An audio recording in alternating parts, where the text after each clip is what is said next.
Tonight, as we begin our Take Back Zionism campaign with a closer look at the theme of humanitarianism, we are so pleased to have Consul General Ido Aharoni here with us.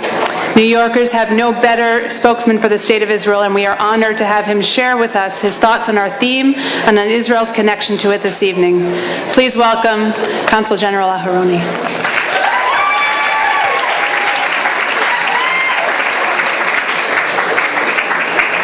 Thank you so much, Rebecca. Thank you, Michael Steinhardt, for your friendship and your support and for inviting me here tonight.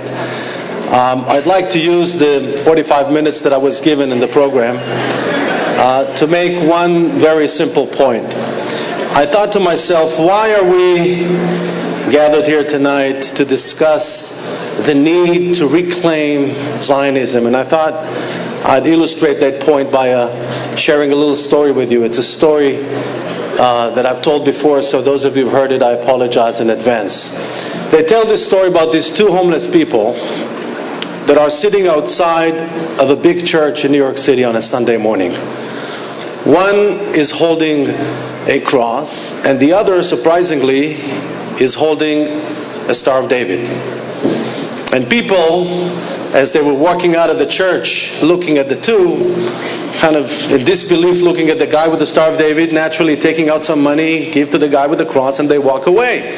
And one older lady decided to approach the person with the Star of David, and she told him, you know, it's very inappropriate for you to be sitting outside of a church with the Star of David. I think you should be sitting outside of a synagogue. He thanked her for her advice, and as she was walking away, he turned to the other guy and said to him, well, what do you say, Moshe? She's trying to teach us marketing.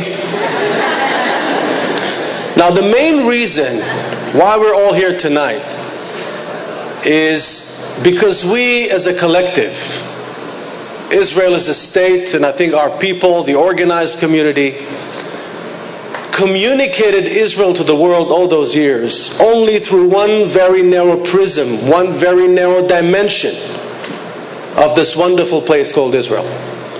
And that is, we defined Zionism to the world only in the context of our dispute with our neighbors. Thus, branding Zionism as a relentless producer of bad news. And bad news is not attractive. Not to you, and not to the state of Israel. See, every place has a DNA, just like a human being. Paris is about romance. Brazil is about fun.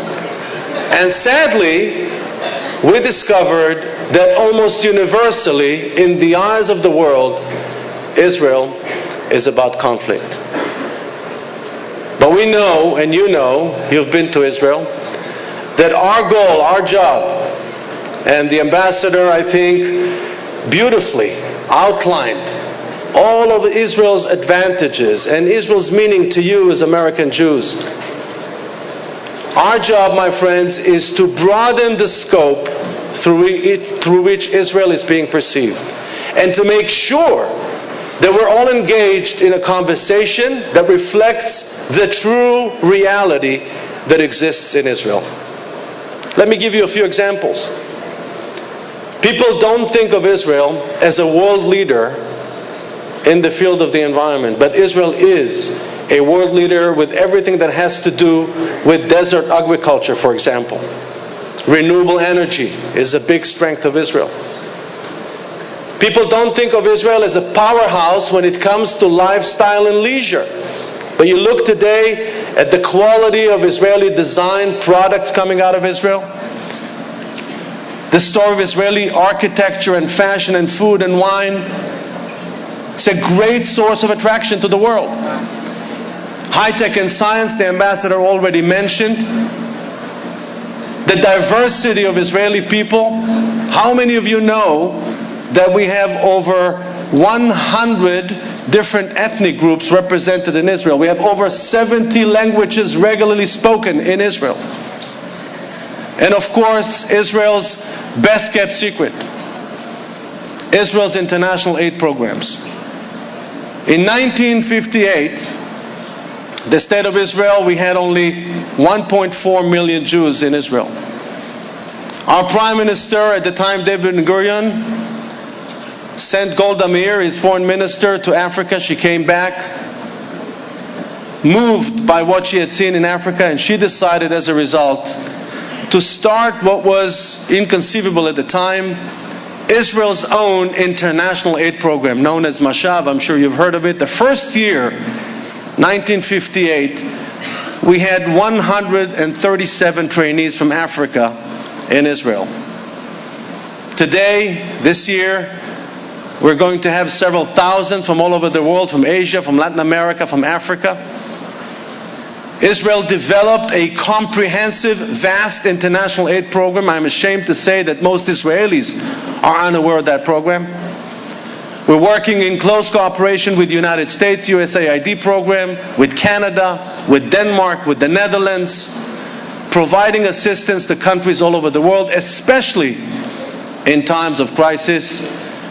You all have the pamphlets here that were produced by Stand With Us about the aid Israel extended to Haiti. 250 doctors were there from Israel. The Israeli rescue team was the first to arrive.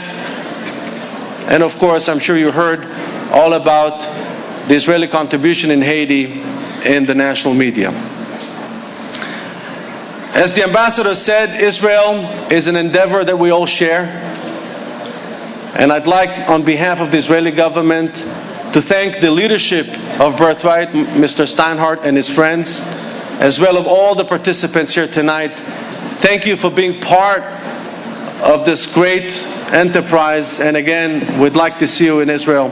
Thank you so much, and enjoy the rest of the evening.